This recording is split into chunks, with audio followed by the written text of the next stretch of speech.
Kalau Tuhan memang sudah kembali, semua orang pasti bisa melihatnya. Tapi tidak. Kita belum melihat sedikit pun dari semua itu. Bagaimana mungkin itu pekerjaan Tuhan? Katakan, kegemparan apa yang ingin kalian lihat? Tuhan yang Maha Kuasa turun ke Tiongkok untuk mengatakan kebenaran kepada umatnya. Pekerjaannya mengguncang setiap orang, menyebabkan sensasi di seluruh Tiongkok. Dan namanya tersebar ke negara-negara lain di seluruh dunia. Firman Tuhan mungkin tidak mendatangkan banyak kegemparan. Namun kuasa firman-Nya mampu mengubah segalanya. Mampu mengguncangkan langit dan bumi, serta menjungkir balikan seluruh dunia yang gelap. Bukankah firman yang menampakkan diri dalam rupa manusia merupakan kegemparan terbesar yang Tuhan lakukan?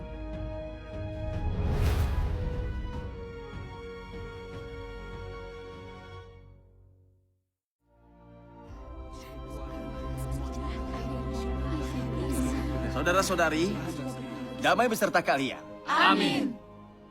Terpujilah Tuhan. Aku mengundang kalian hari ini untuk bicara bersama tentang pekerjaan Tuhan yang Maha Kuasa di akhir zaman. Iya.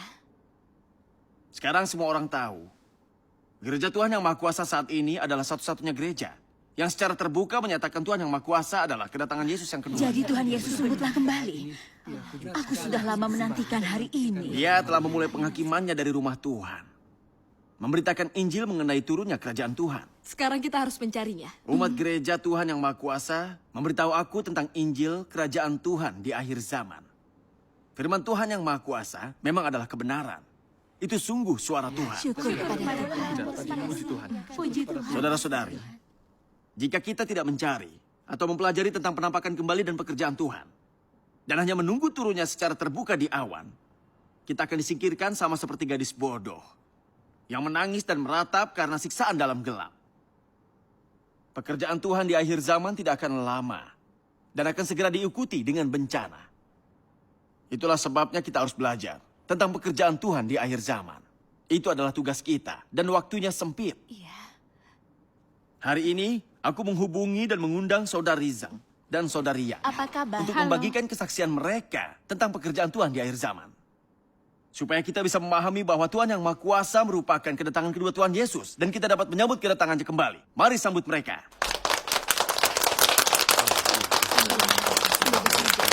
Silahkan. Penatua Peng, kau bilang jemaat gereja ini menyatakan bahwa Tuhan telah kembali dan melaksanakan penghakimannya untuk akhir zaman. Ya, aku rasa itu tidak benar. Semuanya dengarlah. Kalau Tuhan telah kembali untuk pekerjaannya, seharusnya dia berada di luar sana. Berkhotbah secara terbuka dan di banyak tempat, dengan banyak pengikut. Hebat dan menakjubkan. Itu akan memicu kegemparan di Tiongkok. Lalu, orang-orang di seluruh dunia akan tahu. Tapi tidak. Kita belum melihat sedikit pun dari semua itu. Bagaimana mungkin itu pekerjaan Tuhan? Benar. Kurasa dia memberikan argumen yang sangat bagus. Kalau Tuhan memang sudah kembali, semua orang pasti bisa melihatnya. Kita tidak dapat menerimanya jika kita tidak melihatnya. Itu benar. Kedatangan Tuhan kembali itu penting. Jadi kita harus berhati-hati. Kami harus tahu. Kami harus tahu. Iya. Saudara-saudari, mengenai kedatangan Tuhan kembali, banyak yang berasumsi bahwa Tuhan yang kembali untuk melakukan pekerjaannya harus mengakibatkan kegemparan. Bahkan kalau mereka berpendapat bahwa Tuhan tidak akan turun dari awan dan dilihat semua orang. Mereka berpandangan kalau dia setidaknya akan melakukan mukjizat seperti saat Tuhan Yesus berkhotbah. Dia akan diikuti ribuan orang hebat dan menakjubkan, mengguncang seluruh negeri dan dunia. Itulah pandangan mereka mengenai pekerjaan Tuhan. Kalau tidak seperti itu, tidak ada orang yang akan mempercayai dan mengakui bahwa itu pekerjaan Tuhan. Tapi gagasan ini sebenarnya hanya imajinasi kita tentang kedatangan Tuhan kembali.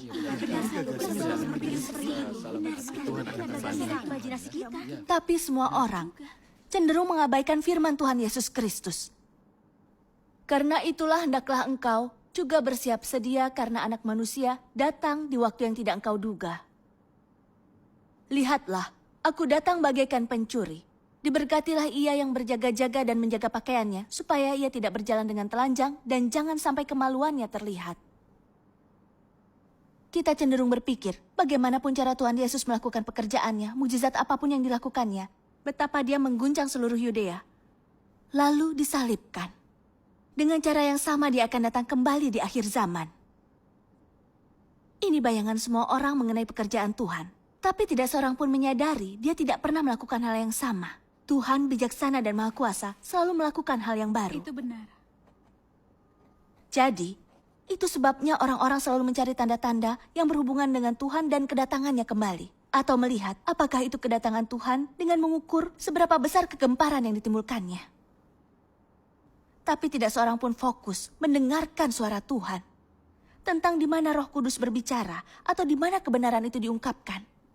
Tak satu pun dari kita berpikir bahwa Tuhan akan turun dalam daging diam-diam seperti pencuri untuk bertemu dengan kita dan mengatakan kebenaran. Bahwa dia akan melakukan penghakimannya dimulai dari rumah Tuhan dan mengambil kembali hartanya yang paling berharga. Gadis bijaksana akan dibawa ke hadapannya yang langsung mengikutinya setelah mendengar kebenaran dan mengenali suaranya. Mereka akan dihakimi dan menerima penyucian melalui firman Tuhan, kemudian mereka akan dijadikan para pemenang, yaitu buah sulung. Saat orang-orang menyadari hal ini, Tuhan sudah menjadikan mereka para pemenang. Pekerjaan Tuhan saat dia datang diam-diam sudah selesai. Dan pekerjaan agungnya sudah terlaksana. Saat itu, yang dilihat manusia bukanlah Tuhan yang turun dari awan. Mereka akan melihat hujan bencana. Benar. Orang-orang dalam berbagai kelompok agama yang memilih untuk mencari tanda dan menunggunya datang dari awan-awan, sama seperti Thomas, yang tidak percaya dengan mukjizat Tuhan, kecuali melihatnya dengan mata kepalanya sendiri. Mereka akhirnya akan diabaikan oleh Tuhan, ditinggalkan menangis dan meratap dalam bencana. Jadi kedatangan Tuhan kembali tidak akan menyebabkan kegemparan besar. Mereka yang mendengar dan mencoba memerhatikan suara Tuhan, memahami kalau siapapun yang bisa memberitakan kebenaran dan menyampaikan suara Tuhan adalah Kristus di akhir zaman. Penampakan kembali Tuhan dan kembalinya Tuhan Yesus Kristus. Mereka tidak akan peduli besar kecilnya kegemparan pekerjaan Tuhan dan lebih tidak peduli dengan mukjizat apapun. Orang-orang ini memiliki kecerdasan tinggi. Mereka tergolong gadis-gadis bijaksana yang akan dibawa ke hadapan takhta Tuhan lalu berpesta dengan Tuhan. Ya, kita harus menjadi gadis-gadis bijaksana. Ini menggenapi nubuat dalam kitab Wahyu. Lihatlah, aku berdiri di pintu dan mengetuk. Kalau ada orang yang mendengar suaraku dan membuka pintu itu, aku akan datang masuk kepadanya dan bersantap dengannya, dia bersamaku. Orang-orang adalah harta pilihan Tuhan yang dicurinya dari berbagai golongan.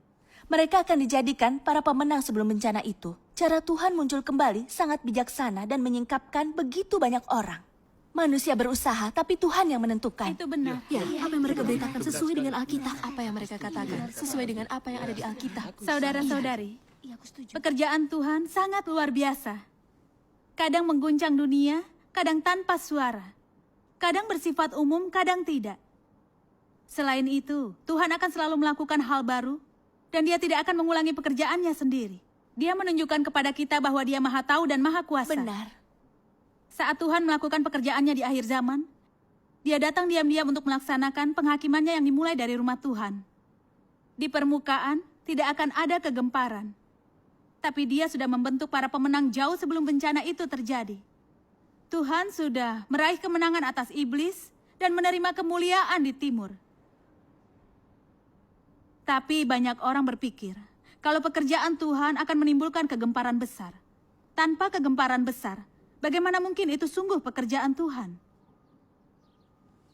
Tuhan Yesus, ketika dia pertama kali muncul di bumi, melakukan banyak mujizat besar, menyebabkan kegemparan di seluruh Yudea. Kalau begitu, mengapa orang-orang tidak mengenali itu sebagai pekerjaan Tuhan? Dan mengapa sedikit orang mengenali bahwa Tuhan Yesus adalah Kristus? Aku tidak pernah memikirkan ini sebelumnya. Katakan, kegemparan apa yang ingin kalian lihat? Tuhan yang Maha Kuasa turun ke Tiongkok untuk mengatakan kebenaran kepada umatnya. Pekerjaannya mengguncang setiap orang. Jutaan orang yang percaya kepada Tuhan dan merindukan kebenaran telah menerima pekerjaan Tuhan yang Maha Kuasa di akhir zaman. Menyebabkan sensasi di seluruh Tiongkok. Tuhan yang Maha Kuasa adalah nama umum yang dikenal setiap orang di Tepat Tiongkok. sekali. Dan namanya tersebar ke negara-negara lain di seluruh dunia. Tapi demi melindungi posisi mereka, ada beberapa pendeta dan pemimpin agama yang menyebarkan isu-isu dan kebohongan untuk mencela dan menghujat Tuhan yang Maha Kuasa dan gerejanya. Menyebabkan kegemparan besar di dunia keagamaan. Bukankah kita sudah melihat kegemparan besar ini? Tepat sekali. Iya, PKT membuat negara ini berbalik melawan kita untuk menghentikan pertumbuhan gereja Tuhan yang Maha Kuasa. Menentang Tuhan dan melenyapkan pekerjaan yang dilakukannya itu prioritas utama mereka. Dan Komite Pusat mengadakan banyak pertemuan rahasia, mendiskusikan cara melenyapkan pekerjaan Tuhan yang Maha Kuasa di akhir zaman, lalu melenyapkan umat pilihan Tuhan. Demi mencapai tujuannya, mengubah seluruh Tiongkok menjadi negara ateis. Iya, benar. PKT bersedia melakukan apa saja. Dengan menggerakkan media, memberitakan kebohongan untuk menodai dan mengutuk gereja kita. Mengerahkan militer dan kepolisian untuk menekan gereja Tuhan yang Maha Kuasa. Mereka memburu Kristus dan menangkap orang-orang percaya, sambil melakukan pemusnahan skala besar. Mereka menempatkan kamera di setiap jalan, lalu mengirim polisi. Ini membuat masa kelam di seluruh negeri dan menyebabkan kepanikan. Semua yang mereka katakan itu benar. Iya. Mereka bahkan menyuap media arus utama internasional untuk mengarang isu dan menodai gereja Tuhan yang Maha Kuasa, menimbulkan kekacauan di dunia. Ini sama seperti Yesus yang ditentang dan dianiaya oleh pemerintahan Romawi dan orang-orang Farisi saat dia berada di bumi. Benar. Ini mengguncang seluruh negeri dan bahkan mengacaukan seluruh dunia. Benar. Katakan padaku, apakah ini termasuk kegemparan kecil? Ya, benar. Bagaimana orang masih belum memahami bahwa ini fakta? Itu benar. Tindakan PKT, penganiayaan mereka, memang memicu semacam kegaduhan. Tepat sekali. Kegemparan akibat pekerjaan Tuhan yang Maha Kuasa tidak sekecil itu. Benar, setiap orang yang percaya kepada Tuhan dan melihat PKT yang hendak menolak Tuhan sedemikian rupa akan bisa melihat kalau ini bukanlah sebuah kebetulan. Hanya penampakan Tuhan kembali yang bisa menimbulkan kebencian dan hukuman yang begitu besar dari sebuah rezim ateis yang keji. Benar. Benar. Seluruh dunia sedang menyaksikan kedatangan Tuhan kembali. Jadi kita semua harus waspada sedapat mungkin. Kita harus mencari dan mempelajari lebih banyak tentang pekerjaannya. Kalau tidak, kita akan melewatkan kesempatan untuk disempurnakan menjadi para pemenang Tuhan. Dan keselamatannya sudah berakhir saat dia menampakkan diri secara terbuka kepada manusia. Benar. Tuhan akan mengirimkan bencana untuk menghukum kejahatan. Suasananya akan mengerikan. Surga dan bumi akan berguncang dan negara-negara akan runtuh. Tapi kita sudah kehilangan kesempatan terakhir untuk bisa diselamatkan dan hanya mampu menangis dalam keputusasaan. Itu benar sekali. Kita tidak boleh menjadi garis keras bodoh. Iya, harus seperti mereka. Karena itu, kita harus buang gagasan lama dan mempelajari pekerjaan Tuhan yang Maha Kuasa. Itu hal paling bijaksana yang dapat kita lakukan. Itu benar. Sekarang aku sudah paham. Hal terpenting dalam mencari pekerjaan Tuhan adalah menemukan kebenaran, supaya kita bisa mendengar suaranya. Itu karena hanya Kristuslah yang memegang kebenaran. Dimanapun kita menemukan kebenaran, di sanalah Tuhan berada. Mencari jalan yang benar seperti inilah yang dilakukan gadis bijaksana. Syukur kepada Tuhan. Syukur pada Tuhan. Puji Tuhan. Mendapat pelajaran semacam ini sungguh merupakan berkat. Iya, itu benar. Puji Tuhan. Saudara-saudari, pekerjaan Tuhan begitu luar biasa. Firman Tuhan mungkin tidak mendatangkan banyak kegemparan, namun kuasa firman-Nya mampu mengubah segalanya. Bukankah itu kuasa Tuhan yang sedang bekerja? Alkitab mengatakan, pada awalnya adalah firman, dan firman itu bersama-sama dengan Tuhan, dan firman itu adalah Tuhan. Firman pada awalnya bersama-sama dengan Tuhan. Tuhan yang Maha Kuasa adalah firman yang mengambil rupa manusia. Dia mengungkapkan firman adalah firman yang menampakkan diri dalam rupa manusia. Dan inilah hal dahsyat yang Tuhan kerjakan di dunia. Sebagian orang tidak akan melihatnya. Mereka tidak akan bisa memahami apa yang mereka lihat maupun dengar. Bukankah ini berarti mereka tak punya perasaan? Selama 2 kali Tuhan mengambil rupa manusia, Dia menyatakan dengan jelas bahwa Kristuslah jalan, kebenaran, dan hidup. Jadi sekarang, saat kita mempelajari pekerjaan Tuhan, prioritas kita seharusnya mencari di mana jalan kebenaran dan hidup itu terlihat. Dan mengenali suara Tuhan. Kebenaran yang diungkapkan oleh Tuhan yang Maha Kuasa adalah terang sejati yang menampakkan diri kepada manusia, menerangi orang yang mencintai kebenaran dan merindukan kedatangannya kembali. Banyak orang menerima dan mengikuti terang yang sejati. Bukankah ini mewakili pekerjaan dan penampakan Tuhan kembali? Sekalipun dari luar tampak tidak menarik, firman Tuhan yang Maha Kuasa mampu mengguncangkan langit dan bumi, serta menjungkir balikan seluruh dunia yang gelap. Bukankah firman yang menampakkan diri dalam rupa manusia merupakan kegemparan terbesar yang Tuhan lakukan? Namun orang buta memang tidak bisa melihatnya. Gempa bumi bisa menyebabkan kehebohan, tapi apa itu bisa menggantikan pekerjaan Tuhan? Manusia bisa begitu bodoh. Orang-orang yang sungguh percaya kepada Tuhan sedang mencari penampakan Tuhan kembali, dan mereka akan mencari jejak-jejak pekerjaan Tuhan.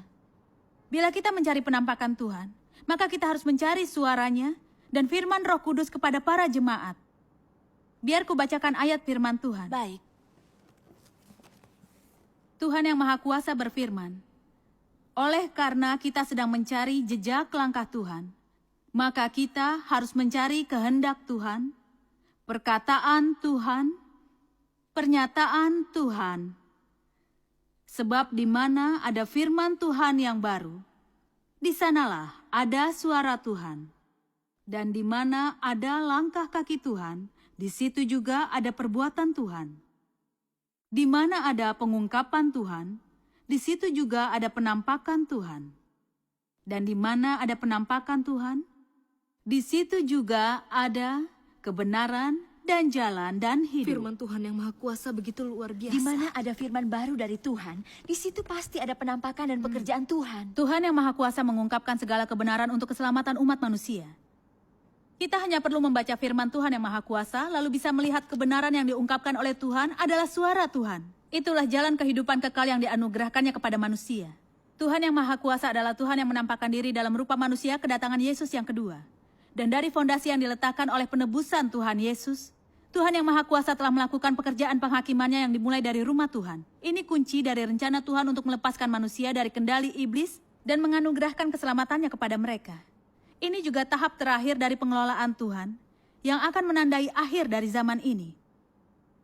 Karena itu, kalau kita percaya bahwa firman yang disampaikan Tuhan yang Maha Kuasa adalah kebenaran dan suara Tuhan, kita harus segera menerimanya dan menaati pekerjaan Tuhan di akhir zaman. Hanya dengan begitu kita bisa diselamatkan dan masuk kerajaan Tuhan.